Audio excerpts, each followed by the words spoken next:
La sortie de la présidente de la Commission nationale des droits de l'homme du Sénégal professeur Amsatou Sow Sidibé di àddu ci li nga xam ne mooy wér-gu-yaramu Farba Ngom maire de Agnam nekkoon aussi président groupe parlementaire bu Benno Bokk Yaakaar ñu bàyyi nga def ci yow sa analyse boobu est-ce que tu penses que il est dans son rôle en tant que président de cette commission wax ni wér-gu-yaramam àndul ak li nga xam ne mooy rigueur carcérale. Tout à fait man jàpp naa ni que elle est dans son rôle et d'ailleurs sax danga may permettre ma indi benn précision parce que sujet bi dama ci prononcé wu démb ci benn télé daal di wax ma souvent les gens aiment interpréter les propos ma ne nit ñi di jóg di wax ci kaawu Farba Ngom pourtant y a XX prisonniers yu nekk ci kaso bi qui souffrent de pathologies extrêmement graves te ba tey jii nit ñooñu génn ñu toog di ci wax mooy notamment les acteurs de la société civile les acteurs des droits de l'homme man awma benn objection que l'honorable Farba Ngom bi nga xam ne mu ngi ci kaso bi son médecin ou ses médecins et les juges constatent que son état de santé méngoowul ak un séjour carcéral ñu bàyyi ko moi je n'ai aucun problème par rapport à ça mais dama ne rek que les Sénégalais sont d'égale dignité bu ñuy jóg di xeexal Pape Sané à côté il y a 20 000 Pape Sané yi nga xam ne qui souffrent dans l'anonymat mu am nag suma benn mag bi nga xam ne bi ma respecté bu baax a baax muy Alioune Tine wax ji nag bi mu ko déggee mu metti ko mu woo ma ñëw mënu ma Pape li ngay wax mënu ma voici 17 noms yi nga xam ne ñu ngi nii seen mbokk ñëw nañ ma dox nañ ci lii voici les correspondances qui ont été faites voici ce qui a été fait et tout xëy na ñoom siiwul siiwaay boobu comme kaawu Farba moo tax soo waxee lii day mel ni que ñun dafa dossier yu mag yi rek nañuy lijjanti ma ne ko waa xam nga ñun tamit dafa am on est dans le factuel. Absolument. Président commission nationale des droits de l'homme moo bind monsieur le maire wax na ko commission boobu mosuñu ko dégg mu bind wala wax ci condition de détention wala condition carcérale ou telle personne man de à ma connaissance mosuma ko gis. ak du fi jaar lépp. waaw man moom mosuma ko gis je dis la vérité. de 2021 à 2024. donc bi ñu ko waxee nag bi ñu bindee affaire bi fës donc mu nekk sur la place publique ku ci nekk ñun wax ci. man mi ma wax ci donc juste rek pour préciser que loolu lu war a mën a nekk la dans un état normal dans un état de droit jàpp nañ ko il n'a pas été condamné on suppose. présomption d'innocence que voilà li yëg lii dañ koy toppee li yëg la def ci loolu am na ci la nga xam ne kii nga xam ne mooy le juge d'instruction moom kese moo mun a apprécier wala bu ñu doon indi 50 000 expertises médicales juge bi bu décidé ne que du ko bàyyi à liberté mën na ko yóbbu. pavillon spécial par les résultats même si. Non. Sa vie est en danger. Le juge n'est pas lié par rapport à ça. Le juge n'est pas lié.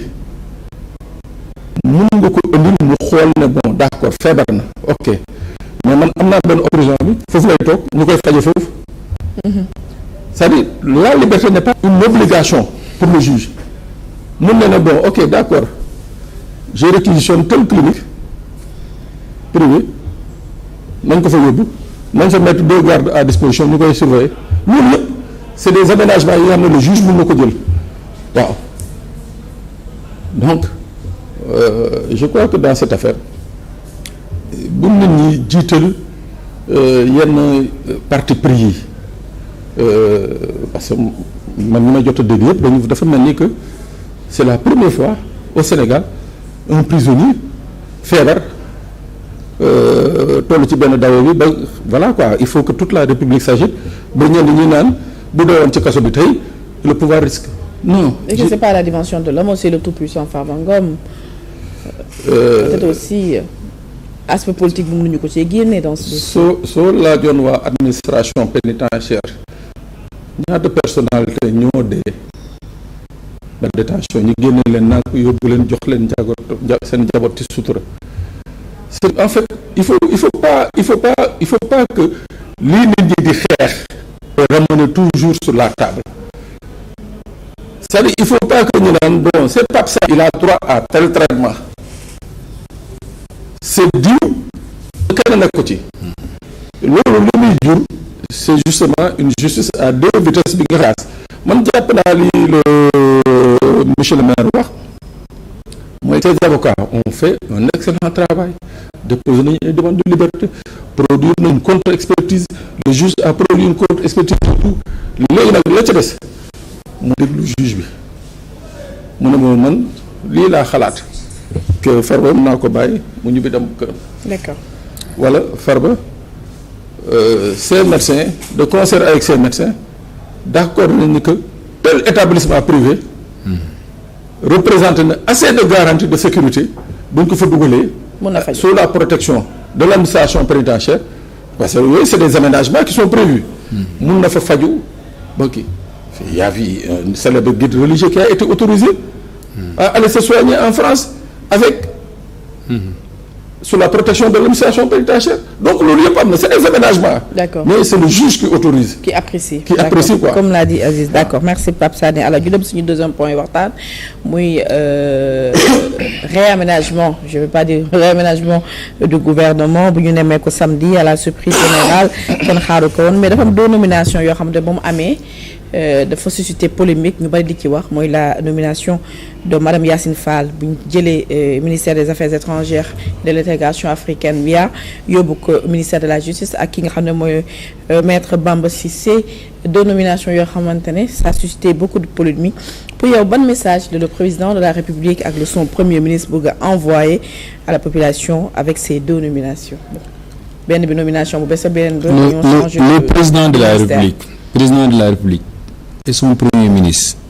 benn objectif la ñu am mooy efficacité de l'action gouvernementale fii man li ma jàpp mooy remaniement bi maa ngi ko tuddee sax nu mu tuddati casting xam nga nan laa ko tuddeeti gouvernement waaw casting de haut niveau parce que dañoo jël gouvernement bi maanaam lépp loo xam ne jàpp nañ ne lii goulot d'étranglement la ñu defaraat ko mais dans ce pays-là on ne discute pas des idées les grands hommes les grands esprits discutent des idées n'est-ce pas comme disait Roosevelt les esprits faibles discutent des événements mais véritablement les petits esprits discutent en vérité des gens gouvernement dañ ko retracé ministère du travail bi Abass Fall yoroon dañ ko dindi amatul ci gouvernement bi ñu def dañ ko tas comme dañoo travail yóbbu ko fonction publique emploi ñu yóbbu ko formation professionnelle relation avec les institutions donc ñu yóbbu ko secrétaire d'État auprès du premier ministre jël transport aérien ak transport terrestre xaaj ko génne infrastructure ministère du sport ñu indi ministère du sport classique jeunesse et sport jël culture yóbbu ko ak artisanat ak tourisme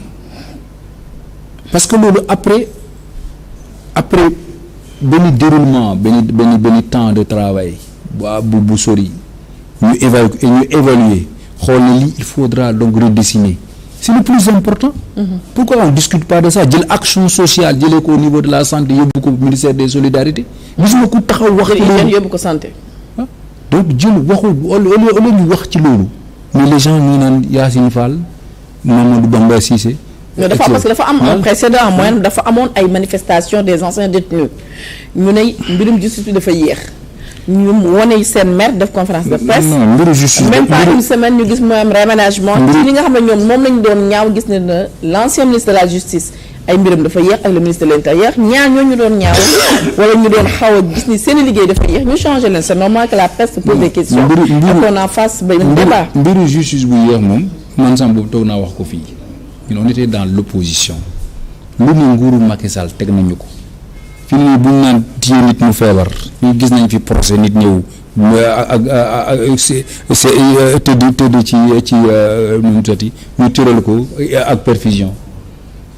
ñoom Pape Alé Niang et cetera ñoom ci lien de détention feebar ba et cetera kooku président Sonko comment yooyu am na fii maanaam réew mi am fu mu jaar fu métti am ay dossiers yi nga xam ne même bu nekkee loi d'amnistie am na dossiers yoo am na des faits yoo xam ne mu ngi fi juge bi xam ne ni lii loi d'amnistie couvrir ko mu am gestion yu nébuleuse yu fi am yooyu yëpp mu yéex c'est vrai que am na yoo xamante ni Macky moo piégé la loi sur comme ça la loi sur le pôle comment dirais-je donc le pôle judiciaire tey de am na lépp lu mu bëgg a mat 50 millions foofu fa la jëm ça veut dire que ñoom dañuy surchargé en matière de gestion de deniers publics loolu déjà baaxul il faut réformer ça donc mais li ma jàpp mooy que dafa yéex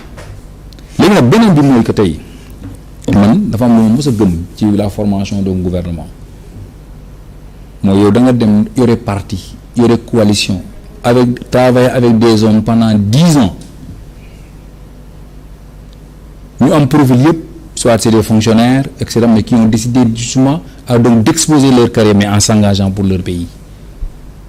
lu tax duñ leen nommer ñu jëli procureur jëli ancien général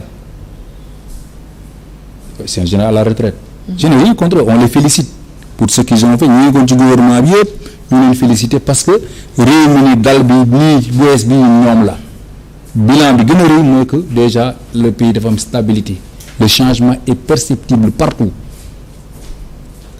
n'en déplaise ñi nga xamante ni ñoom ñoo bëgg ñooy théoriser chaos c'est des politiques pour man ñoo xamante ni dañu am même aspiration premier ministre aspiration bi commencé wu bi ñu leen di nommé ci gouvernement Yacine Fall son aspiration au changement son aspiration pour am ay résultats à côté du président Ousmane Sonko commencé wu bi ñu koy indi gouvernement dafa ànd ak moom cheminer ak moom te mu jàpp ne te Ousmane président Ousmane Sonko ak président bu ñu échoué moom moo échoué. et pour le cas de Bamba de maître Bamba Cissé moom mu ne bokkoon ci pool d'avocat Ousmane Sonko ñu dama ko léegi mu nekk ministre de l'intérieur est-ce que crainte bi nga xam ne les adversaires wala le camp de l'opposition c'est pas justifié ñu bañ moom émission